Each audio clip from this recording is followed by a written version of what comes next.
Hello, Western Heights Church family. Here's your Wednesday Minister Moment. It's the Christmas season.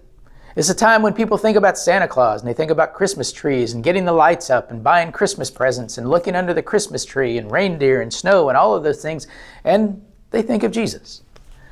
Now, it's interesting that I think for a lot of people, Jesus kind of comes toward the end of all that stuff because a lot of times we don't have a whole lot of room for him in all the festivities. At least that's the way a lot of people in the world, I think, treat it.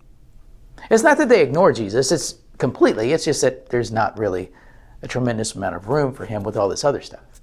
Now, that's kind of how it was in the beginning. When Jesus and his family came, when Jesus' mother and father came to Bethlehem and he was born, there was no room for them to stay inside with other people. They had to stay outside in a barn, and basically, and that's where Jesus was born. His first bed was a feeding trough because there was no room for him in Bethlehem. Not long after that, Herod, the king, found out about the birth of Jesus, and he felt that that was a threat to him. And so what he did was he planned to kill all of the baby boys that were 2 years old and younger just to make sure he got rid of this future king of the Jews. When Jesus' family found out about it, they escaped to Egypt because there was no room for them in Judea. Later on, Herod died, and Jesus and his family came back to Judea, but they ended up moving farther north, much farther north, up in a town called Nazareth, a place where they would kind of be off the beaten path in a sense. You know, people really didn't have a high esteem for Nazareth. In fact, one of Jesus' disciples later on referred to Nazareth as a place where, well, you know, how can any good come from Nazareth?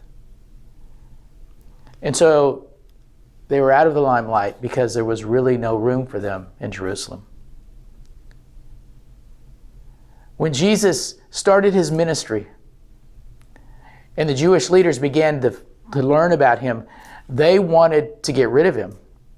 And they eventually crucified him because there was no room for him in their minds.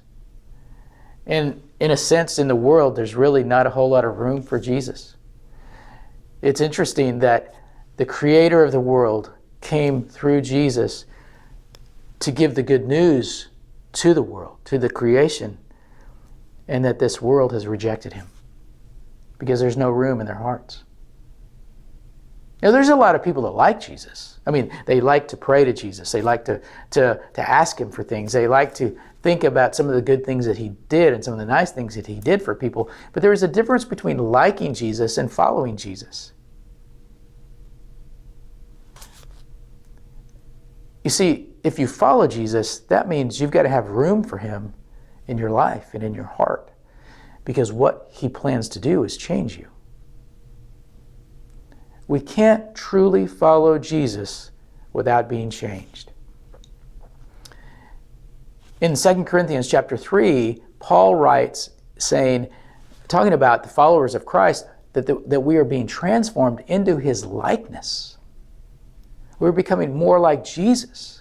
And the only way that that really happens is if we allow him to be within us, if we allow him to have a home here, so that he can change us and help us to grow. In Revelation chapter 3, Jesus says these words. He says, "Here I am. I'm at the door and I knock. And he who hears my voice and opens the door, I'll come in and eat with him, and he'll eat with me." And what Jesus is saying is, I'm calling out to you. I'm knocking on the door. Let me in.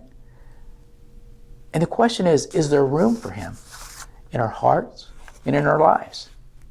Because if there truly is room for him in our hearts and in our lives, then that means that we will be changed, and it'll change our actions, it'll change our words, it'll change the way that we treat people.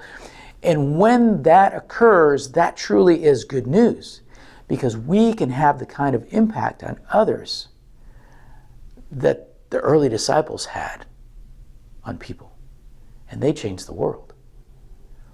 You see, when we truly allow Jesus to live within us, that there's really room for him, he'll change us in such a way that our words and our actions will have an impact on others so that they can see him more clearly and that they can know the good news too.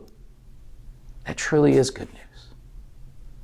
So my question, do you have room for Jesus? Is he really changing you?